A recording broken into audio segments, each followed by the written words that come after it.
नमस्कार, मैं हूं आपके साथ लोकेंद्र त्यागी। न्यूज स्टेट के इस खास बुलेटिन में आपका स्वागत है। आधे घंटे के इस बुलेटिन में आपको सियासत और आपके सरोकार से जुड़ी हर बड़ी खबर दिखाएंगे। सबसे पहले बात उमा भारती की करेंगे, जिसमें आपको चुनावी साल में बढ़ी उनकी सक्रियता के मायने बताएंगे।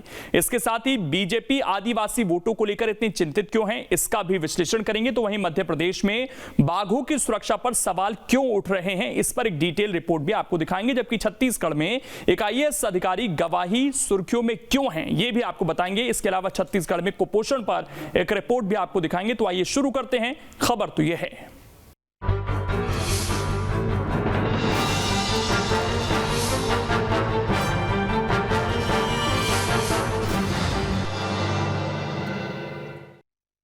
शराब के खिलाफ उमा भारती के तेवर तल्ख हैं। वो लगातार इस मुद्दे पर बयान दे रही हैं। उनके इस रुख से बीजेपी की चिंता बढ़ती जा रही है। क्यों और कैसे, इस रिपोर्ट में आप देखिए।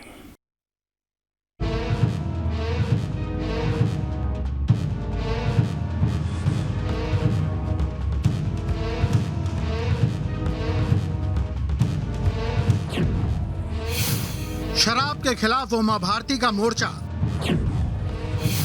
चुनावी साल में नुकसान की आशंका।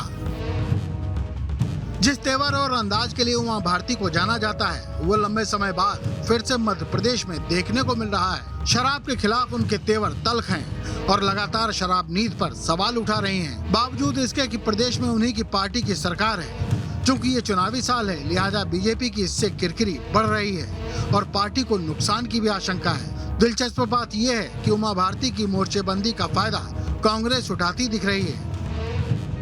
मध्य प्रदेश में लगातार मुख्यमंत्री शिवराज सिंह चौहान शराब के लिए जनजागरण अभियान चला रहे हैं। अभी आपने देखा बाबा रामदेव जी भी उसके लिए आए थे। मध्य प्रदेश में लगातार नई शराब की दुकान नहीं खुल रही है और जो नर्मदा किनारे शराब की दुकान थी, हाईवे पे शराब की दुकान थी, उनको हटाया गया है, अन्य दुकानों को हटाया गया है। जितनी अच्छी नीति शराब के लिए मध्य प्रदेश में है, ऐसी किसी भी प्रदेश में नहीं है। हमारी पहली प्राथमिकता है कि हम जागरूक करें लोगों को और लोगों को निवेदन करें कि शराब से दूर रहें। देखिए, मध्य प्रदेश में किस तरह से शराब का जो मामला है वो बढ़ता चला जा रहा है कि उमा भारती जी, मध्य प्रदेश की पूर्व मुख्यमंत्री, खुद बीजेपी की सरकार पर सवाल खड़े कर रही हैं। बार बार शराबबंदी का आह्वान कर रही हैं, बार बार उनसे मांग कर रही हैं और उनकी मांग को कोई तवज्जो शिवराज सरकार, बीजेपी की सरकार नहीं दे रही है। वो पूर्व मुख्यमंत्री रही हैं, इसीलिए वो जानती हैं कि शराबबंदी के जो ना होने से नुकसान हो रहा है या रेगुलेट नहीं कर पाने से जो नुकसान हो रहा है वो प्रदेश की आम जनता भुगत रही है, जो महिलाएं हैं वो भुगत रही है। लेकिन आखिरकार ऐसी क्या मजबूरी है बीजेपी की सरकार के ऊपर कि वो अपनी ही नेता को नहीं सुन पा रहे हैं। अब सवाल है कि जब उनके कार्यकाल में भी शराब से बड़ी कमाई हो रही थी, तो अब वो सवाल क्यों उठा रही हैं? कहीं इसकी आड़ में वो सक्रिय राजनीति में तो नहीं आना चाहती हैं? क्योंकि जानकार बताते हैं बुंदेलखंड में इनका सियासी वजूद शून्य में पड़ गया था। भतीजे राहुल लोधी के लिए भी परिस्थितियां सही नहीं है। संन्यास लेने के बाद पार्टी में पूछ कम है। कोई संवैधानिक पद मिलने की उम्मीद थी, लेकिन पार्टी ने कोई भी पद नहीं दिया। शायद इसीलिए उमा भारती शराबबंदी की मांग के जरिए फिर से सक्रिय राजनीति में एंट्री करने की कोशिश में है। शराबबंदी इतना आसान होता नहीं है। आप जिन राज्यों में शराबबंदी हुई है वहाँ देख रहे हैं कि अवैध शराब कितनी बिक रही है, बहुत सारे नुकसान वहाँ होते हैं, जहरीली शराब से लोग मरते हैं। और फिर जो शराबबंदी का औचित्य क्या है, ये तो बात इसकी है कि हम लोगों को प्रोत्साहित करें। ये वहाँ तक तो ठीक है कि आप प्रोत्साहित करें कि लोग आप शराब ना पिएं, जैसे उन्होंने कहा कि दूध पिएं, इसका अभियान चलाएं, तो वो बहुत ज़्यादा अच्छा है। लेकिन वो इसकी आड़ में कहीं ना कहीं अपनी जो पॉलिटिकल प्रेजेंस है वो दिखाना चाहती हैं और वो बताना चाहती हैं कि आज भी वो मध्य प्रदेश में जनाधार वाली नेता हैं और वो सरकार बना सकती हैं।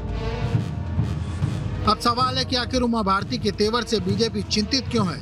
तो इसके कई कारण हैं। उमा भारती लोधी समुदाय से आती हैं। बुंदेलखंड के 17 जिलों में लोधी काफी प्रभावी हैं। MP में करीब 50 सीटों पर लोधी वोटर्स असरदार हैं। हिंदुत्व की फायर ब्रांड छवि है। हालांकि इन वोटरों में भी उमा भारती की पकड़ पहले जैसी नहीं रही, फिर भी गाहे बगाहे वो लोधी वोटरों को वास्ता देती रहती हैं। इसीलिए बीजेपी को नुकसान की आशंका है। कहा तो ये भी जा रहा है कि सरकार अब उमा भारती के कार्यकाल के दौरान वाली ही नीति लागू करने पर विचार कर रही है, ताकि शराबबंदी पर उमा भारती खुलकर कुछ न बोल पाएं। बीजेपी की फायर ब्रांड नेता उमा भारती मध्य प्रदेश में मुख्यमंत्री के तौर पे सरकार भी चला चुकी हैं और वो ये अच्छे से जानती है कि मध्य प्रदेश में शराबबंदी इतना आसान नहीं है। बावजूद उसके जिस प्रकार से वो शराबबंदी को लेकर आंदोलन कर रही है, कहीं ना कहीं वो ये बताना चाह रही हैं कि मध्य प्रदेश में जो सियासी जमीन उनके नाम से जानी जाती है वो आज भी मजबूत है। और साथ ही साथ वो कहीं ना कहीं अपनी ही पार्टी को ये बताना चाहती हैं कि आने वाले चुनावों में उनकी सक्रियता भी काफी मुख्य होगी। और यही वजह है कि लगातार शराबबंदी के नाम पर मुख्यमंत्री शिवराज सिंह चौहान सहित पूरी भारतीय जनता पार्टी को कहीं ना कहीं उमा भारती इस समय ये बताने का प्रयास कर रही हैं। वीडियो जर्नलिस्ट अभय के साथ जितेंद्र शर्मा, न्यूज स्टेट भोपाल। अब इसमें खबर तो यह है कि उमा भारती के बयानों से कांग्रेस को मौका मिल रहा है। कांग्रेस बयानों को हवा दे रही है, इससे सरकार और बीजेपी की किरकिरी हो रही है, इसीलिए बीजेपी समाधान निकालने में जुटी है।